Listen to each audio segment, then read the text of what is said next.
Many people have tired for Christianity.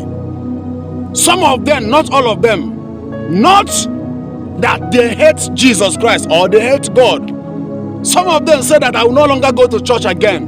They will be having double mind in Christianity. That is what is happening in Christendom today. Many people that you are seeing now that say that they are no longer a Christian. Some of them, if you check why they said they no longer a Christian, one pastor or one prophet or one bishop don't scam them.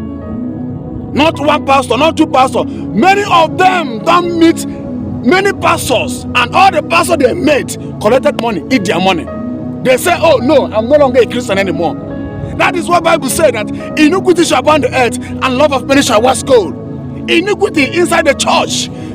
As I said before, show me in the Bible where Jesus collect money from people to pray for them. Show me, you will not see it. Even the disciples of Jesus, they not collect money from anybody to pray for them.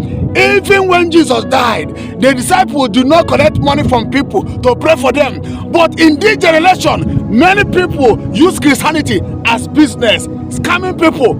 You will pay me money before I pray for you. You will pay me money before we come in your compound and pray for you.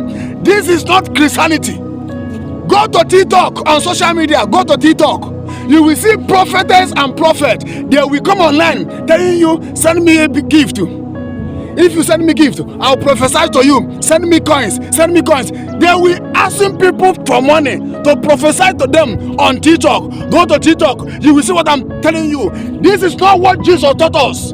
Christianity has turned into business. Many pastors, general overseer, they are using Christianity as business. But the founder of Christendom did not taught us this. The founder of Christianity, who is Jesus Christ of Nazareth, do not even do this kind of thing. These Christians, pastors, reverend fathers, bishops of this generation are doing.